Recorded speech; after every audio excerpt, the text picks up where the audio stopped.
Assalamualaikum warahmatullahi wabarakatuh. Bagaimana kabarnya anak-anak hari ini? Sehat semua ya? Alhamdulillah. Di hari Jumat ini, di pekan ke-28, ini temanya adalah kendaraan ciptaan manusia. Subtema kendaraan darat. Subtema kereta banyak gerbong. Nah, untuk memulai pembelajaran hari ini, kita berdoa dulu ya anak-anak ya. Berdoa mulai. Bismillahirrohmanirrohim. Amin ya robbal alamin. Anak-anak tahu apa permainan hari ini? Iya, hari ini Ibu sendiri akan mengajak anak-anak melihat video tentang sirah kisah Nabi Isa. Selanjutnya kita lihat video berikut ya. Kisah Nabi Isa alaihi salam. Nabi Isa alaihi salam diutus Allah berdakwah kepada kaumnya untuk kembali ke ajaran tauhid, bahwa tidak ada Tuhan yang berhak disembah selain Allah. Pada masa ini, Bani Israel yang didominasi oleh bangsa Yahudi sangat menentang dakwah Nabi Isa. Walaupun Allah telah menganugerahkan mukjizat sebagai bukti kenabian Isa, pengikut beliau hanya sedikit. Hari demi hari dilewati Nabi Isa dengan berdakwah kepada kaumnya. Beliau membantu menyelesaikan permasalahan kaumnya atas izin dari Allah. Beberapa mukjizat Nabi Isa disebutkan dalam Al-Quran, surat Ali Imran ayat 49. Sesungguhnya, aku telah datang kepadamu dengan membawa suatu tanda atau mukjizat dari Tuhanmu, yaitu, aku membuat untuk kamu dari tanah sebagai bentuk burung, kemudian aku meniupnya, maka ia menjadi seekor burung dengan izin Allah. Dan aku menyembuhkan orang yang buta sejak dari lahirnya, dan orang yang berpenyakit sopak, dan aku menghidupkan orang mati dengan seizin Allah. Dan aku kabarkan kepadamu apa yang kamu makan dan kamu simpan di rumahmu. Wahai kaumku, apakah tidak cukup sebuah bukti ini bagi kalian? Wahai Isa, semua itu adalah sihir yang engkau buat. Tidak semudah itu kami percaya kepadamu. Wahai saudaraku, ketahuilah sesungguhnya Isa ini berusaha menipu kita dengan semua sihirnya. Jadi semua itu adalah sihir? Pantas saja, hebat sekali. Walaupun tampak jelas bukti kenabian Nabi Isa melalui mukjizat yang diberikan Allah, hanya sebagian kecil dari kaumnya yang menerima dakwah beliau. Wahai kaumku, sesungguhnya Allah Subhanahu wa Ta'ala adalah Tuhanku dan Tuhan kalian semua. Bertakwalah kalian kepadanya dan taatlah kepadaku. Inilah satu-satunya ajaran yang benar. Nabi Isa tidak pantang menyerah melihat kenyataan bahwa pengikutnya masih sangat sedikit. Beliau tetap sabar dan mendoakan kaumnya yang telah menyimpang. Ya Allah, tambahkanlah keimanan pada diri kaumku. Berikanlah hamba kekuatan untuk lebih bersemangat dalam berdakwah kepada mereka. Allah Subhanahu wa Ta'ala menjawab doa Nabi Isa dengan memberikan para pengikut dan penolong setia yang dikenal dengan sebutan Hawariyun. Siapakah yang akan menjadi penolong-penolongku untuk menegakkan agama Allah? Kamilah penolong-penolong agama Allah. Kami beriman kepada Allah. Dan saksikanlah bahwa sesungguhnya kami adalah orang-orang yang menyerahkan diri. Hawariyun sangat setia mendampingi Nabi Isa dalam berdakwah. Nabi Isa juga mengirim beberapa di antara mereka untuk berdakwah ke pelosok negeri yang dibelenggu kesesatan. Wahai para sahabatku, pergilah kalian ke negeri Antakia yang penduduknya masih menyembah berhala. Ajaklah mereka untuk kembali kepada ajaran yang benar. Baiklah, jika itu perintahmu wahai Isa, kami akan berangkat ke negeri Antakia. Kaum Nabi Isa terpecah menjadi dua golongan, seperti yang disebutkan dalam Al-Quran, surat As-Saff ayat 14. Lalu segolongan dari Bani Israel beriman, dan segolongan yang lain kafir. Maka kami berikan kekuatan kepada orang-orang yang beriman terhadap musuh-musuh mereka. Lalu mereka menjadi orang-orang yang menang. Pada suatu hari dalam perjalanan, salah satu dari pengikut setia Nabi Isa merasa kelaparan. Mereka saling pandang dan tersenyum kecil. Percakapan antara Nabi Isa dan Hawariyun disebutkan dalam Al-Quran surat Al-Maidah ayat 112 hingga 114. Wahai Isa putra Maryam, sanggupkah Tuhanmu menurunkan hidangan dari langit kepada kami? Bertakwalah kepada Allah jika betul-betul kamu orang yang beriman. Kami ingin memakan hidangan itu, dan supaya tentram hati kami, dan supaya kami yakin bahwa kamu telah berkata benar kepada kami, dan kami menjadi orang-orang yang menyaksikan hidangan itu. Kemudian Nabi Isa berdoa kepada Allah Subhanahu wa Ta'ala agar memenuhi permintaan para pengikut setianya.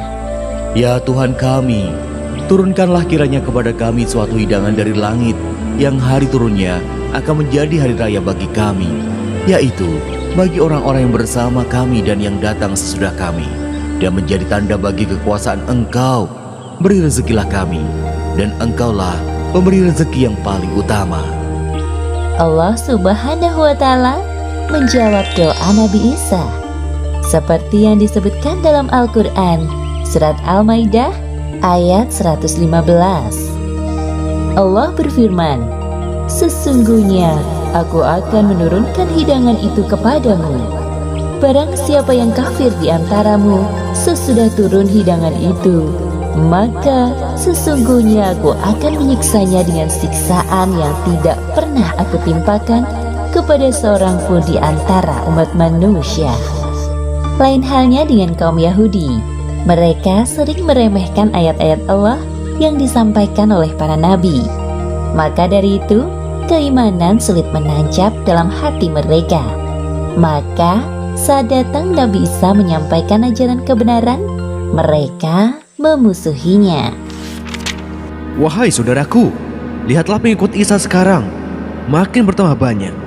Bisa-bisa murid-murid kita diambilnya pula. Benar, wahai saudaraku, pasti karena tipuan sihirnya, apalagi dia punya murid-murid yang setia. Kita tidak bisa diam saja dan menunggu keadaan berubah. Hanya ada satu cara untuk mengubah keadaan ini, yaitu melenyapkan Isa dari negeri ini. Nabi Isa alaihi salam selalu berdoa kepada Allah untuk menghadirkan keimanan di hati kaum Bani Israel dan Yahudi, semata-mata agar kaumnya mau kembali beriman kepada Allah Subhanahu wa Ta'ala. Salah satu tujuan dari dakwah beliau adalah mengabarkan tentang kedatangan Muhammad sallallahu alaihi wasallam sebagai penutup para nabi. Wahai kaumku, berkumpullah sebentar. Ada hal penting yang ingin aku sampaikan kepada kalian. Sebuah kabar yang menggembirakan. Hal penting? Kabar gembira? Apa maksudnya? Orang-orang yang awalnya tidak peduli berbalik mendekati Nabi Isa. Mereka penasaran dengan kabar yang akan disampaikan Nabi Isa. Kabar gembira apa, wahai Isa? Cepat katakan, jangan membuang-buang waktu kami. Iya, cepatlah katakan sekarang. Wahai kaumku, cepat atau lambat, kelak saat ajal tiba, aku akan meninggalkan kalian. Aku tidak ingin kalian menjadi kaum yang zalim selama-lamanya. Hal penting yang ingin aku sampaikan ini adalah tentang Rasul penerusku. Beliau adalah Rasul penutup para nabi. Maksudmu Rasul terakhir? Iya, benar. Namanya Ahmad atau Muhammad. Dia lahir di daerah yang tumbuh banyak pohon kurma. Apa? Tidak mungkin. Kenapa tidak di sini? Dari keturunan bangsa kita. Omong kosong dengan semua itu. Wahai Isa, kami tidak percaya perkataanmu sedikit pun. Apakah engkau ingin memecah belah bangsa kami dengan mengatakan hal itu? Wahai Isa, kita ini Bani Israel, bangsa terbaik dari yang terbaik. Sudah, mari kita bubar. Ternyata benar dugaanku. Isa hanya membuang-buang waktu kita saja. Wahai kaumku, semua yang aku sampaikan ini adalah... Belum sempat Nabi Isa menyelesaikan perkataannya, kaumnya pergi. Wahai kaumku, bersikap lemah lembutlah kalian terhadap sesamamu. Jangan sekali-kali kalian menindas orang yang tidak bersalah. Sesungguhnya, ajaran Allah sangat membenci kekerasan terhadap semua makhluknya. Bicara apa sih dia? Mengganggu pekerjaan kita saja. Pada masa itu, sekitar tahun 63 sebelum Masehi, negeri Palestina berada di bawah kekuasaan Romawi yang kejam. Setiap orang yang melakukan pemberontakan terhadap kerajaan akan dijatuhi hukuman salib. Sementara itu, beberapa orang Yahudi sedang berdiskusi untuk melenyapkan Nabi Isa alaihi salam yang dirasa mereka telah banyak bertingkah. Wahai saudaraku, ajaran Isa benar-benar telah merugikan kaum kita. Betapa tidak, apa-apa dilarang. Kalau begini caranya, semakin sempit ruang gerak kita untuk berkuasa. Benar sekali yang engkau katakan. Wahai saudaraku, sekarang para pendeta risau dengan keberadaan Isa. Karena kehadiran Isa telah mengusik ketenangan hidup kita, maka sekarang saatnya kita melenyapkannya dari negeri ini. Mereka berpikir untuk membunuh Nabi Isa dengan cara menghasut pihak kerajaan. Jadi seolah-olah mereka tidak terlibat dalam pembunuhan Nabi Isa. Kaum Yahudi berhasil menjebak Nabi Isa alaihi salam dengan tuduhan yang tidak benar kepada pihak kerajaan. Alhasil, Nabi Isa dicari-cari oleh tentara Romawi. Wahai para tentara, tangkap Isa dan bawa ke hadapanku. Siap laksanakan perintah. Sementara itu, Nabi Isa bersama Hawariyun telah bersembunyi ke tempat yang aman setelah mendengar kabar bahwa Nabi Isa menjadi buronan pihak kerajaan. Wahai rakyat Palestina, barang siapa di antara kalian yang mengetahui keberadaan Isa putra Maryam dan bersedia melaporkannya kepada kami, hadiah besar dari kerajaan menanti kalian. Namun sayangnya, ada salah satu pengikut Nabi Isa yang tergiur dengan hadiah sayembara tersebut. Ia berkhianat dan memberitahukan tempat persembunyian Nabi Isa kepada tentara Romawi. Sebelum tentara Romawi mendatangi tempat persembunyian Nabi Isa, Allah Subhanahu wa Ta'ala telah menyelamatkan Nabi Isa. Seperti yang disebutkan dalam Al-Quran, Surat An-Nisa ayat 158. Tetapi yang sebenarnya Allah telah mengangkat Isa kepadanya. Wahai Isa, keluarlah dari persembunyianmu.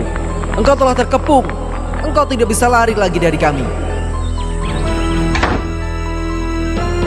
Di mana Isa? Cepat katakan. Aku tidak tahu apa-apa tentang Isa. Hei, dia itu Isa. Hah? Kau Isa rupanya. Demi Tuhan, aku bukan Isa. Kalian salah orang. Sudah, bawa saja dia.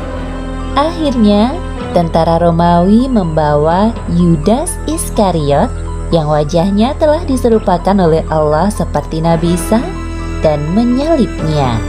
Seperti yang disebutkan dalam Al-Quran, Surat An-Nisa ayat 157.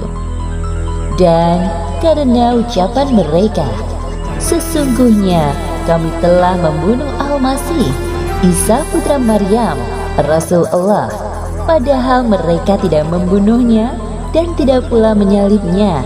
Tetapi yang mereka bunuh ialah orang yang diserupakan dengan Isa bagi mereka. Nah, itu tadi video tentang sirah Nabi Isa. Bagus tidak apa ceritanya anak-anak? Bagus ya? Iya, semoga anak-anak bisa meneladani kisahnya dan anak-anak nanti mengambil hikmah dari cerita tersebut, kemudian dikirimkan ke grup WA. Bisa ya anak-anak ya? Iya, kita akhiri permainan hari ini dengan bacaan Hamdalah Alhamdulillahirobbil alamin. Selanjutnya, sini pesan tetap jaga kesehatannya, rajin cuci tangan dan pakai masker. Assalamualaikum warahmatullahi wabarakatuh.